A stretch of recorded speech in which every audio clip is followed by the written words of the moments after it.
Hi guys and welcome to movie extra. ఏదో ఒక sector లో అంటే ఆడొక లైఫ్ లో ఒక బ్లాక్ డే అయితే ఏదో ఒకటి అయితే ఉంటది. అలాగే మన తెలుగు ఫిల్మ్ ఇండస్ట్రీలో కూడా ఒక బ్లాక్ డే అయితే ఉంది. అదే జనవరి 10th. అదేంటో తెలియదు కానీ ఈ 2003 నుంచి ఆ డేట్ నుంచి వచ్చిన ఏ మూవీ అయినా సరే బాక్స్ ఆఫీస్ దగ్గర పెద్ద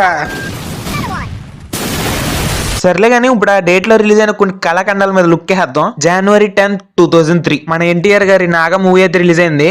ఇదే మూవీ అంటారా? అది ఫ్యాన్స్ కూడా సరిగ్గా తెలియదు, ఎందుకంటే అది రిలీజ్ అయినట్టే తెలియదు వాళ్ళకి. ఈ మూవీ అయితే అప్పట్లో ఎన్టీఆర్ గారి కెరియర్ లోనే పెద్ద డిజాస్టర్ అండి. మరి ఆ మూవీ బ్యాక్ స్టోరీ అయితే నాకు పెద్ద అంత తెలియదు, ఎందుకంటే నేను ఇంకా పుట్టలేదు. మరి మీకు ఈ మూవీ గురించి ఏమైనా తెలిసి ఉంటే కింద కామెంట్స్ లో కామెంట్ చేయండి, అంటే నాతో పాటు కొంచెం మిగతా వాళ్ళు కూడా తెలుసుకుంటారని. తర్వాత ఆ డేట్ లో 10 సంవత్సరాల వరకు పెద్ద సినిమాలు ఏం రిలీజ్ అవ్వలేదు మరి. కానీ 2014 లో సుకుమార్ గారు అండ్ అలాగే మహేష్ బాబు కాంబినేషన్ లో ఒక సైకలాజికల్ ఎక్స్పెరిమెంటల్ థ్రిల్లర్ అయితే ట్రై చేశారు. అది కూడా అప్పట్లోనే బిగ్గెస్ట్ బడ్జెట్ మూవీ అది. కానీ రిలీజ్ అయ్యేసరికి మాత్రం ఆ టేకింగ్ ఐక్యూ లెవెల్స్ కి మన అప్పుడు స్టాండర్డ్స్ రీచ్ అవ్వక ఆ టైం కి one of the biggest disasters list లోకి అయితే ఆ మూవీని అయితే తోస్తాం. ఆ మూవీ రిజల్ట్ దెబ్బకి మహేష్ బాబు అయితే ఇంకెప్పుడు ఎలాంటి ఎక్స్పెరిమెంట్స్ చేయకూడదురా బాబు అనే రేంజ్ కి అయితే వచ్చాడు. సర్లే కానీ జరిగింది ఏదో జరిగిందిలే. కానీ నెక్స్ట్ ఇయర్ అయితే 2015 లో పవన్ కళ్యాణ్ గారు అండ్ వెంకటేష్ గారు అయితే ఓ మై గాడ్ రీమేక్ తో అయితే సంక్రాంతి సీజన్ లో గోపాల అంటూ వచ్చారు.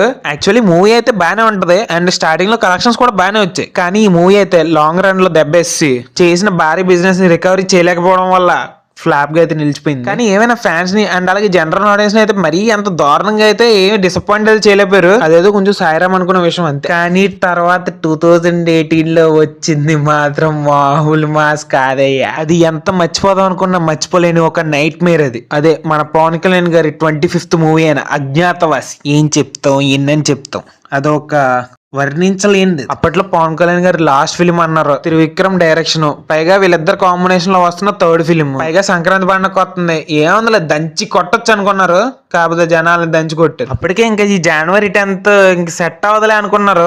కానీ ఈసారి ఏదైతే ఇదేందిలే అని చెప్పేసి 2025 లో రామ్ చరణ్ లీడ్ రోల్ లో శంకర్ డైరెక్షన్ లో వచ్చిన గేమ్ చేంజర్ అయితే ఈ జనవరి 10th సెంటిమెంట్ అనేది మిత్ కాదు, ఇదో పెద్ద ట్రూత్ అని చెప్పి మళ్ళీ నిరూపించింది.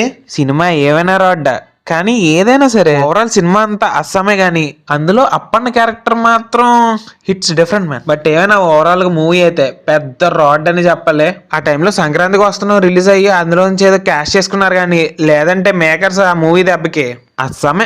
సో అదనమాట ఈరోజు కాన్సెప్ట్. ఈ లిస్ట్ లో చెప్పిన మూవీస్ లో మీరు వేసిన మూవీకి అయినా ఫస్ట్ డే వెళ్ళిపోయి బలైపోయి ఉంటే అదేం మూవీ కామెంట్స్ లో కామెంట్ చేయండి, ట్రై చేసి. So that's the video guys. ఈ వీడియో కనుక మీకు నచ్చినట్టయితే ఇలాంటి మరెన్నో మూవీ రిలేటెడ్ ఇన్ఫర్మేషన్ కోసం మన మూవీ డెక్స్ ఛానల్ సబ్స్క్రైబ్ చేయండి and keep watching movie extra.